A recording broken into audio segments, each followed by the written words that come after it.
राष्ट्रपति Donald Trump की Iran को यह नई धमकी, बहुत बड़ी खबर है ये।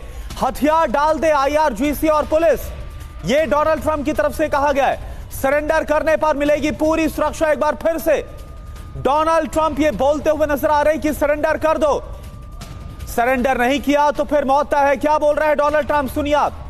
और ईरान के सैकड़ों टारगेट्स पर हमला हुआ। ईरान पर हमले को लेकर ट्रंप का नया बयान भी आया है। IRGC के ठिकानों पर हमला किया गया। ईरान के 9 शिप और नेवल बिल्डिंग्स को तबाह किया गया, खुद डोनाल्ड ट्रंप की तरफ से कहा गया। और एक और बड़ी खबर, ईरान को लेकर ट्रंप का बहुत बड़ा दावा। ईरान की सरकार अमेरिका के लिए बड़ा खतरा है। एटमी वेपन से लैस है अमेरिकी सरकार। ईरान को ऐसे हथियार रखने की इजाजत बिल्कुल भी नहीं है। और देखिए, बहरीन से खबर है। बहरीन के मनामा में हमला हुआ है। अमेरिकी नेवल बेस के पास आग लग गई। इस हमले के बाद कल भी ईरान ने यहां पर मिसाइल से हमला किया था। तो बहरीन के मनामा में जो नेवल बेस है, यहां पर हमला किया गया ईरान की तरफ से और इसके बाद वहां आग लग गई। कल भी ये देखिए आप, तस्वीरें आपके सामने, कल भी ईरान ने यहां पर मिसाइल से हमला किया था।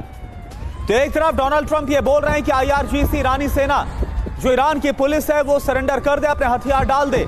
लेकिन इस मूड में IRGC ईरानी सेना नजर नहीं आ रही है और लगातार जो जवाब है वो एक के बाद एक हमलों के जरिए दिया जा रहा है।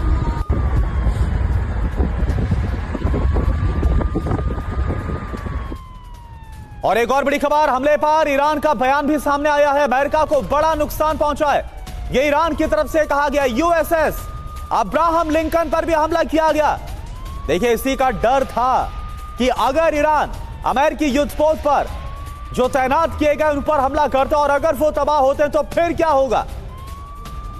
और ईरान की तरफ से कहा गया है कि अमेरिका को बड़ा नुकसान पहुंचा है। और एक और बड़ी खबर, ईरान के हमले के बाद यरूशलेम में बड़ी तबाही। ये देखिए आप, इजराइल से बड़ी खबर है। मिसाइल से सड़क में कई फीट गहरा गड्ढा हो गया। यरूशलेम में कई गाड़ियां क्षतिग्रस्त हो गई है। ये देखिए आप, जिस वक्त मिसाइल आकर गिरी उस वक्त की तस्वीर भी आपने देखी है। कितना भयावह मंजर। और जहां पर आकर मिसाइल गिरी वहां पर कितना बड़ा गड्ढा, कई गाड़ियों को नुकसान पहुंचा है।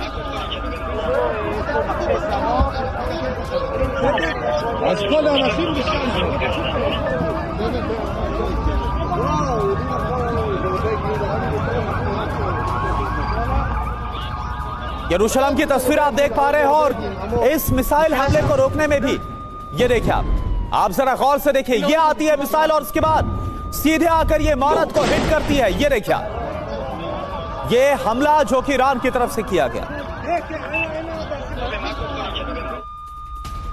और एक और बड़ी खबर अभी अभी की है, ईरान का इजराइल पर बड़ा हमला हुआ है। यरूशलेम में ईरान ने दागी है एक साथ कई मिसाइलें। ये देखिए आप, ये इजराइल का आसमान, इमारत पर आकर गिरी है मिसाइल।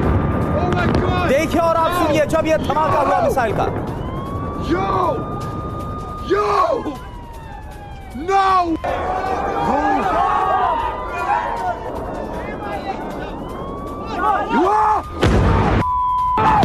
Holy shit!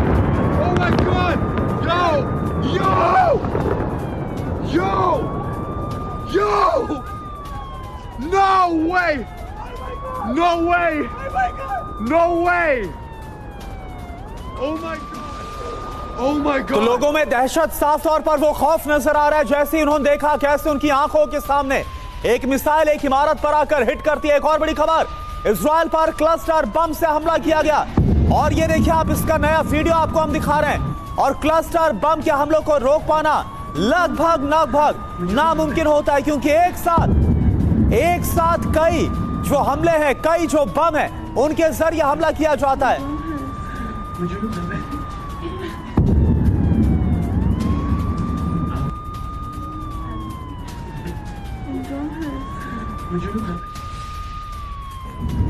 और ओपी तिवारी सर इस वक्त हमारे साथ हैं। ओपी तिवारी सर, ये तस्वीर हम दिखा रहे हैं क्लस्टर बम के इस्तेमाल की।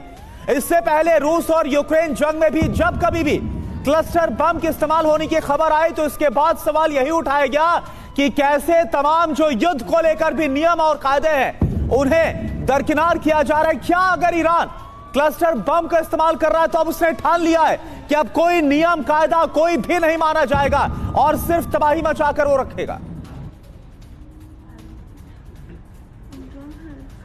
Would you OP Tiwari sir, आप तक आवाज पहुंच पा रही है?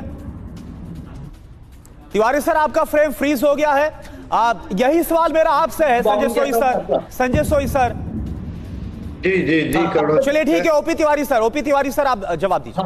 क्योंकि जब क्लस्टर बॉम्ब्स होते हैं, पहले जमाने में कार्पेट बॉम्बिंग होती है, जब मास डिस्ट्रक्शन होगा तभी सब सामने आएंगे। अभी देखिए, ईरान के पास तो ऐसा कुछ है नहीं कि मतलब कि उनकी इजराइल को अमेरिका का अटैक तो रोक सके, और इजराइल की भी जो क्षमता है उसको भी न्यूट्रलाइज कर रहा है। तब दोनों तरफ सिर्फ तबाही होगी, बिकॉज कोई देश किसी की मिसाइल और रोक नहीं पाएगा, तो सिर्फ तबाही होगी। अब तबाही कब तक होगी, अब देखने की बात है। अब जहां तक स्टेटमेंट आपने ट्रम्प साहब दे रहे थे, तो उनके चेहरा देख रहे थे, कॉन्फिडेंस लेवल वाज डेफिनेटली लो। अगर ये लोग उनके अब्राहम तक पहुंच चुके हैं, तो अब्राहम को डिस्ट्रॉय करने में बहुत समय नहीं लगेगा। हाँ। तो अब्राहम हैज टू मूवमेंट, लेकिन उसके लिए सबसे अत्यंत आवश्यक है चाइना से इंटेलिजेंस इनपुट। जब इनपुट आएगा तभी वो बर्बाद भी हो सकता है। अच्छा, ओपी तिवारी सर एक बात बताइए। ओपी तिवारी सर, मैं एक बात आपसे समझना चाहूंगा, बहुत तकनीकी जानकारी है। इतना बड़ा युद्धपोत है, अब्राहम लिंकन, कई युद्धपोतों को तैनात किया गया। अगर यहां पर आकर एक भी मिसाइल गिरती है युद्धपोत के ऊपर, अगर कोई ड्रोन से हमला होता है, तो क्या ये युद्धपोत तबाह हो सकते हैं? क्या इतनी क्षमता होती है मिसाइल या ड्रोन हमलों में? नहीं करुण, एक मिसाइल ड्रोन से नहीं होगा। हाँ, ठीक है, उसमें कई जगह हिट करना पड़ेगा, कई जगह एक साथ हिट होगा तब जाके डैमेज होगा। अदरवाइज इनकी रिपेयर की भी क्षमता होती है, प्लस इनका एयर डिफेंस भी बहुत मजबूत है। दो चार मिसाइल को तो रोक लेंगे, दो चार ड्रोन को ले लेंगे। ईरान ने भी अपने स्तर पर तैयारियां और तेज कर दी हैं युद्ध को लेकर। ईरान को चीन और रूस का भी पूरा समर्थन है। 56 घंटों में 16 चीनी विमान ईरान में उतरे हैं। मिलिट्री ट्रांसपोर्ट विमान ईरान में लैंड किए हैं। तो आप देखिए, ऐसा लग रहा है कि इन मिलिट्री विमानों के जरिए सैन्य साजो सामान अमेरिका के खिलाफ युद्ध लड़ने के लिए भेजा जा रहा है।